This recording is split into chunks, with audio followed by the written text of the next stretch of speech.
Next chapter पर आ जाते हैं वाटर रिसोर्सेज। वाटर रिसोर्सेज के इंपॉर्टेंट पॉइंट्स जो हैं वो डिस्कस करते हैं। सबसे पहला है आपको पता है कि हमारा जो वर्ल्ड है, वर्ल्ड के अंदर जितने भी वाटर की क्वांटिटी है उसमें से 96.5% टोटल वॉल्यूम जो है वो वाटर की है। As to estimated to exist as ocean, जो कि ओशंस की तरह एग्जिस्ट करते हैं। और 2.5% हमारे पास क्या है, फ्रेश वाटर अवेलेबल है। ठीक है।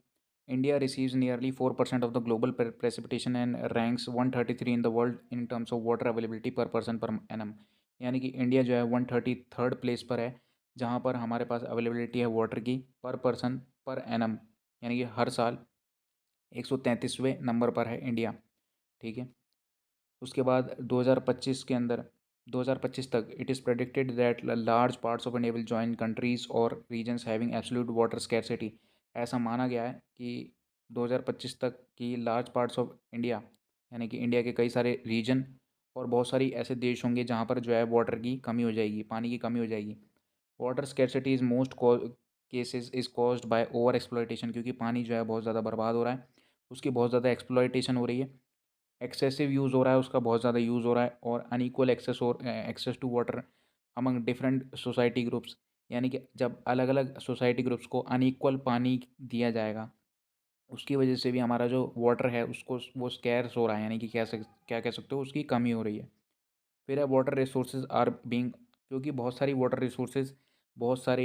रिसोर्सेज को ज़्यादा से ज़्यादा एक्सप्लॉइट करा जा रहा है, ताकि इरिगेटेड एरिया उसको एक्सपेंड करा जा सके। और ड्राई सीजन एग्रीकल्चरल एरिया में भी वाटर रिसोर्सेज को ज़्यादा से ज़्यादा एक्सप्लॉइट करा जा रहा है, ताकि खेती करी जा सके, और पानी जो है बहुत ज़्यादा वेस्ट हो रहा है। Intensive industrialization and urbanization has made matters worse by exerting pressure on existing fresh water resources. जो फ्रेश वाटर रिसोर्सेज हैं, रिवर्स हैं, लेक्स हैं, पॉन्ड्स हैं, उनका इस्तेमाल करा जा रहा है किसके द्वारा, इंडस्ट्रियलिस्ट्स के द्वारा। इंडस्ट्रीज़ के अंदर ज़्यादा से ज़्यादा पानी का इस्तेमाल हो रहा है, और फ्रेश वाटर को ख़राब करा जा रहा है। Water bodies are polluted by domestic and industrial waste. जितनी ज़्यादा फैक्ट्रीज चलेंगी, जितनी ज़्यादा इंडस्ट्रीज़ चलेंगी, उनके अंदर जो है पानी इस्तेमाल होगा, और साथ ही साथ उनका जो वेस्ट मटेरियल है वो कहाँ पर जाएगा, वाटर बॉडीज़ के अंदर जाएगा, जिसकी वजह से जो वाटर बॉडीज़ हैं वो क्या हो रही हैं, हार्मफुल होती जा रही हैं। ठीक है, क्योंकि उनके अंदर क्या मिला हुआ है, केमिकल मिल जाता है, जैसे ही इंडस्ट्रीज़ का वेस्ट उनके अंदर जाता है, और वो जो पूरी वाटर बॉडीज़ हैं क्या हो जाती हैं, पॉल्यूट हो जाती हैं। आगे बात कर लेते हैं, यहाँ पर हमारे पास कुछ इंपॉर्टेंट पॉइंट्स आ जाते हैं।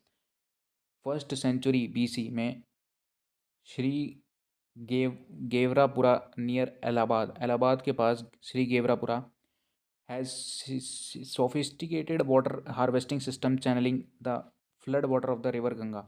यानी कि इनके पास जो है क्या था, वाटर हार्वेस्टिंग सिस्टम था, channelling the flood water of the river Ganga, जो कि डायरेक्ट कहाँ से जुड़ा हुआ था, रिवर गंगा से जुड़ा हुआ था। 11वीं सेंचुरी में भोपाल लेक जो है सबसे बड़ा आर्टिफिशियल लेक बनाया गया था अपने टाइम के अंदर। भोपाल लेक जो कि सबसे बड़ा आर्टिफिशियल लेक बनाया गया था। डैम एक बैरियर है across flowing water that obstructs direct और रिटार्ड्स द फ्लो। यानी कि डैम बनाए जाते हैं, जो बांध होते हैं, क्या होते हैं, बांध होते हैं। ठीक है। जो बांध होते हैं वो बैरियर होते हैं, क्योंकि जब पानी जाता है तो यहाँ पर बांध उसे रोक लेता है। ठीक है। Offer recreating a reservoir lake और इम्पाउंडमेंट। ठीक है। Jawaharlal Nehru proudly proclaimed the dams as the temples of modern India. यहाँ पर क्या है, जवाहरलाल नेहरू ने प्राउडली कहा था कि जो डैम्स हैं, जो बांध हैं, वो टेम्पल्स हैं नई इंडिया के। ठीक है। ये लाइन आपको स्टेटमेंट याद रखनी है, पूछी जा सकती है एग्जामिनेशन में 1 नंबर में। नर्मदा बचाओ आंदोलन और तहरी डैम आंदोलन स्टार्ट किया गया था मल्टी लार्ज पर्पस के लिए, रिवर प्रोजेक्ट के लिए, क्योंकि इनका उद्देश्य था। अब इसके क्या क्या एडवांटेज हैं, मल्टीपर्पज़ रिवर्स प्रोजेक्ट के क्या क्या एडवांटेजेस हैं वो पूछे जाएंगे। पहला एडवांटेज है आपका इरिगेशन, सिंचाई हो सकती है। दूसरा, इलेक्ट्रिसिटी जनरेट हो सकती है। फ्लड कंट्रोल हो सकती है, बाढ़ को कंट्रोल किया जा सकता है। फिश ब्रीडिंग हो सकती है, मछलियों को खाना खिलाया जा सकता है। इनलैंड नेविगेशन हो सकती है। और डोमेस्टिक और इंडस्ट्रियल यूज़ के लिए हम जो है पानी का इस्तेमाल कर सकते हैं। आगे चलते हैं, यहाँ पर आपका ये तो मैप है इंपॉर्टेंट पॉइंट्स के अंदर। अच्छा, जो मल्टीपर्पज़ रिवर प्रोजेक्ट था उसे क्रिटिसाइज़ किया गया था, उसके बारे में उसे रोकने की कोशिश करी गई थी। क्यों रोकने की कोशिश करी गई थी, क्यों उसके ऊपर सवाल उठाए गए थे? Affects river natural flow and excessive sedimentation at the bottom of the reservoir, क्योंकि मल्टीपर्पज़ रिवर प्रोजेक्ट को इस्तेमाल कराया जाएगा क्योंकि ये मैनमेड है, क्योंकि ये क्या करेगा, रिवर के फ्लो को अफेक्ट करेगा। दूसरा, negatively affects habitat for the reverse aquatic life, यानी कि जो पानी में रहने वाले फिश वगैरह हैं और जो भी एक्वेटिक एनिमल्स हैं, ये उनकी लाइफ को अफेक्ट करेगा। Large scale displacement of local communities, जब इस रिवर प्रोजेक्ट को स्टार्ट करा जाएगा तो क्या होगा कि लोकल कम्युनिटीज़ जो हैं उनको बहुत ज़्यादा प्रॉब्लम होगी, क्योंकि उन्हें डिस्प्लेस करना पड़ेगा एक जगह से दूसरी जगह पर। और फिर क्या है, the reservoirs that are created on the flood plains also submerge the existing vegetation and soil leading to its decomposition over a period of time. तो यहाँ पर जहाँ पर इस रिवर प्रोजेक्ट को चालू करा जाएगा वहाँ का जो लैंड है वो सबमर्ज हो जाएगा, एक जगह से दूसरी जगह पर डिपॉजिट हो जाएगा, सॉइल इरोजन होगा और सॉइल जो है वो ख़राब हो जाएगा, जिसको बनाने में काफ़ी ज़्यादा समय लगेगा। ठीक है, इसलिए इस प्रोजेक्ट को क्रिटिसाइज़ किया गया था।